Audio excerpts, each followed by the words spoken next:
Chapter 3, Marius attacked by Victor Hugo from the book Les Miserables. One day, M. Gillenormand, while his daughter was putting in order the files and cups on the marble of the commode, bent over Marius and said to him in his tenderest accents, "Look here, my little Marius, if I were in your place, I would eat meat now in preference to fish. A fried sole is excellent to begin a convalescence with, but a good cutlet is needed to put a sick man on his feet." Marius, who had almost entirely recovered his strength, collected the whole of it, drew himself up into a sitting posture, laid his two clenched fists on the sheets of his bed, looked his grandfather in the face, assumed a terrible air, and said, "This leads me to say something to you." "What is it?" "That I wish to marry." "Agreed," said his grandfather, and he burst out laughing. "How agreed?" "Yes, agreed, you shall have your little girl." Marius, stunned and overwhelmed with the dazzling shock, trembled in every limb. M. Gillenormand went on. "Yes, you shall have her, that pretty little girl of yours. She comes every day in the shape of an old gentleman to inquire after you. Ever since you were wounded, she has passed her time in weeping and making lint. I have made inquiries. She lives in the Rue de l'Homme Armé, number 7. Ah, there we have it. Ah, so you want her? Well, you shall have her.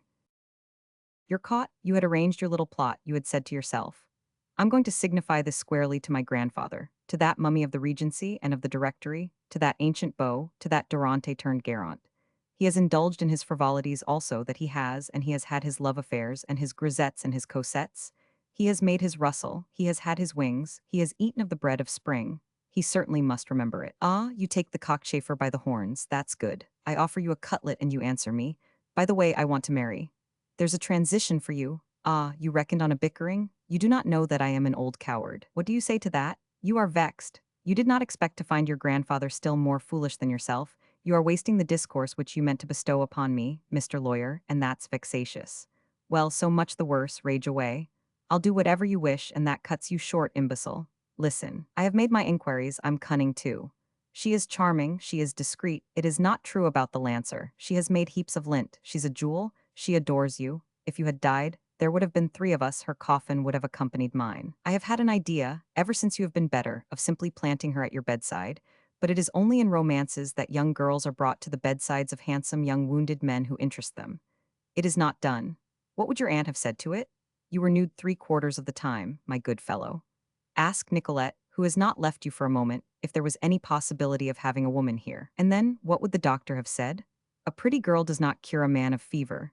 In short, it's all right, let us say no more about it, all's said, all's done, it's all settled, take her.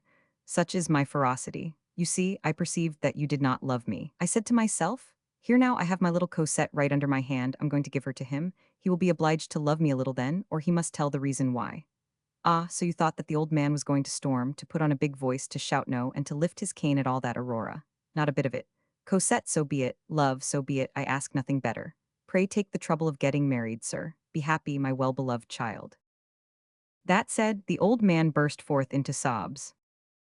And he seized Marius' head, and pressed it with both arms against his breast, and both fell to weeping. This is one of the forms of supreme happiness. Father, cried Marius. Ah, so you love me, said the old man. An ineffable moment ensued. They were choking and could not speak. At length the old man stammered. Come, his mouth is unstopped at last, he has said, Father to me. Marius disengaged his head from his grandfather's arms, and said gently, But, father, now that I am quite well, it seems to me that I might see her. Agreed again, you shall see her tomorrow. Father. What? Why not today? Well, today then, let it be today. You have called me father 3 times, and it is worth it. I will attend to it. She shall be brought hither. Agreed, I tell you. It has already been put into verse. This is the ending of the elegy of the June Mallade by André Chenier, whose throat was cut by the Roz, by the giants of 93. M. Gillenormand fancied that he detected a faint frown on the part of Marius, who, in truth, as we must admit, was no longer listening to him, and who was thinking far more of Cosette than of 1793. The grandfather, trembling at having so inopportunely introduced André Chenier, resumed precipitately. Cut his throat is not the word. The fact is that the great revolutionary geniuses, who were not malicious, that is incontestable, who were heroes party, found that André Chenier embarrassed them somewhat, and they had him guillot.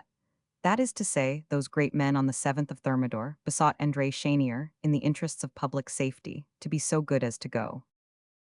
M. Gillenormand, clutched by the throat by his own phrase, could not proceed, being able neither to finish it nor to retract it, while his daughter arranged the pillow behind Marius, who was overwhelmed with so many emotions.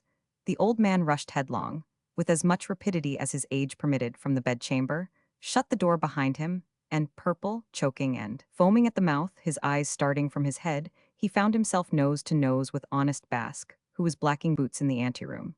He seized Basque by the collar and shouted full in his face in fury, "By the 100,000 javots of the devil, those ruffians did assassinate him." "Who'd, sir?" "André Chenier." "Yes, sir," said Basque in alarm.